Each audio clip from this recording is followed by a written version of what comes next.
నమస్తే, welcome to Magna TV. నేను ఆదిత్య. నిత్యం ఏదో ఒక అంశంలో భాగంగా కాంట్రవర్సీలో ఉండే జ్యోతిష్యులు ఎవరైనా ఉన్నారు అంటే అన్డౌటెడ్లీ అందరూ చెప్పే పేరు ఒకటే, వేణుస్వామి. ఇక వేణుస్వామి ఆయనకి సంబంధించినటువంటి అంశంలోనూ ఆయనకి సంబంధం లేని అంశంలో కూడా ఆయన ఇన్వాల్వ్మెంట్ అనేది ఉంటుందనేది మనం గతంలో జరిగినటువంటి పరిణామాలను బట్టి మనం కూడా అర్థం చేసుకోవచ్చు. ముఖ్యంగా ఆయన ఒక జ్యోతిష్యుడుగా జనాలకి బాగా పరిచయం ఉన్నటువంటి వ్యక్తి అని చెప్పొచ్చు. సో ఆయన ఒక రాజకీయ నేతలే కాదు, సినీ సెలబ్రిటీలే కాదు, సామాన్యులకు సంబంధించినటువంటి జాతకాలు కూడా ఆయన చెప్తూ ఉంటారు. బట్ రాజకీయ నేతలు, సినీ సెలబ్రిటీలకు సంబంధించినటువంటి జాతకాల విషయంలో మాత్రానికి వాళ్ళ వ్యక్తిగత అనుమతి లేకుండానే ఆయన ఓపెన్ గా వాళ్ళ జాతకాల గురించి చెప్తూ ఉంటారు. తాజాగా కూడా మనం చూసాము, ప్రభాస్ అండ్ విజయ్ దేవరకొండ, సమంత వీళ్ళు ముగ్గురులో ఎవరో ఒకళ్ళు ఖచ్చితంగా సూసైడ్ చేసుకొని చనిపోతారు అంటూ కూడా ఒక ఆడియో క్లిప్ కూడా బయటికి రావడం జరిగింది. సాక్షాత్తు వేణుస్వామి అన్న మాటలు ఏవైతే ఉన్నాయో అవి కూడా బయటికి రావడం జరిగింది.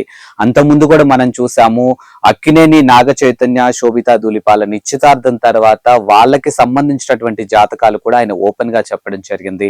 సో వీళ్ళు కొద్ది సంవత్సరాలు మాత్రమే కలిసి ఉంటారు, మరొక స్త్రీ ద్వారా వీళ్ళు విడిపోయే అవకాశాలు ఉన్నాయన్నట్టుగా బహిర్గతంగా వాళ్ళ జాతకాలను బయట పెట్టడం అనే విషయంలో కూడా చాలా మంది ఫైర్ అయ్యారు. చాలా మంది కంప్లైంట్ కూడా చేసినటువంటి అంశాలు మనం చూసాం. ఆ తర్వాత ఒక ప్రముఖ టీవీ ఛానల్ యాంకర్ తో కూడా వాళ్ళకి సంబంధించినటువంటి ఇష్యూస్ లో కూడా ఆ అంశం కూడా తెర మీదకి మనం చూసాము.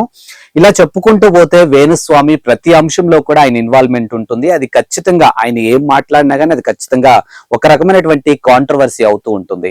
ఇప్పుడు తాజాగా ఉగాది పంచాంగంలో భాగంగా ఆయన చెప్పినటువంటి పంచాంగం ఏదైతే ఉందో అందులో భాగంగా ముఖ్యంగా రాజకీయ నేతలను ఉద్దేశించి కూడా ఆయన కొన్ని విషయాలు బయటకు చెప్పడం జరిగింది.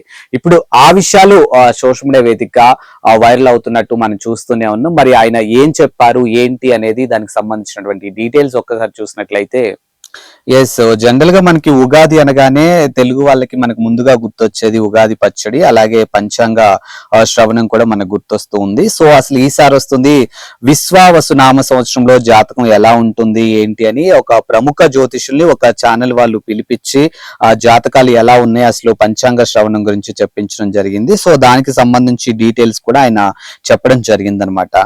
సో సంవత్సరాల పేర్లకు వాటి వల్ల వచ్చే జాతక ఫలాలు సంబంధం ఉండదు అన్నట్టుగా ఆయన చెప్పడం జరిగింది.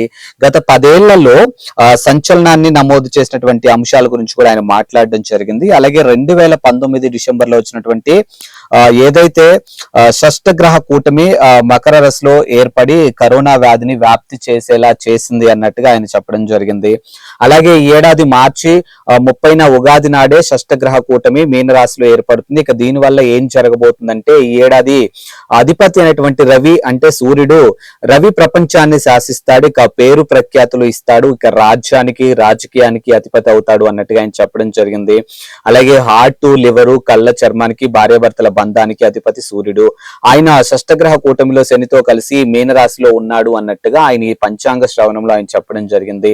మరోవైపు సూర్యుడు ప్రభావితం అవుతాడు. ఇక 3 గ్రహాల కుజుడు, గురువు, కేతు మినహా మిగిలిన గ్రహాలన్నీ మీనరాశిలో బంధించే ఉన్నాయి. ఇక రాజ్యాలకు సంబంధించినటువంటి దేశాలకు, రాష్ట్రాలకు సంబంధిత యుద్ధ వాతావరణం ఏర్పడుతుంది అన్నట్టుగా ఆయన చెప్పాడు. అంటే ఎట్ రైట్ నో మనకి ఇక్కడ రాజులు అంటే ఎవరు, మనం ఇక్కడ చూసుకుంటే మన రాష్ట్రాలకు సంబంధించినటువంటి సీఎంలు, ఇక కేంద్రంలో ఉన్నటువంటి ప్రధాని, సో వివిధ దేశాల్లో ఉన్నటువంటి అధ్యక్షులు. సో దేశాల సాంప్రదాయాలను బట్టి వారికి ఆరోగ్య సమస్యలు ఏర్పడతాయన్నట్టుగా ఆయన చెప్పడం జరిగింది. పదవి నుంచి దిగిపోయే అవకాశాలు కూడా ఉన్నాయన్నట్టుగా రాజకీయాలకు సంబంధించి ఆయన ఈ పంచాంగ శ్రవణం ద్వారా వెల్లడించారు. బట్ ఎవరి పదవులు పోతాయి ఏంటి, ఎవరు పదవుల్లోంచి దిగిపోతారు అనే విషయాలను మాత్రానికి ఆయన బయట పెట్టలేదు. బట్ మొత్తానికైతే ఆయన చెప్పినటువంటి పంచాంగ శ్రవణం ఏదైతే ఉందో ఆ పంచాంగ శ్రవణంలో మాత్రానికి ఆ రాజులకి మధ్య యుద్ధాలు ఏర్పడే అవకాశం ఉందన్నట్టుగా చెప్పాడు. సో ఈ కాలంలో రాజులు ఉన్నారు కాబట్టి డెఫినెట్ గా రాష్ట్రాలకి సంబంధించి సీఎంలు ఉంటారు, అలాగే కేంద్రానికి సంబంధించి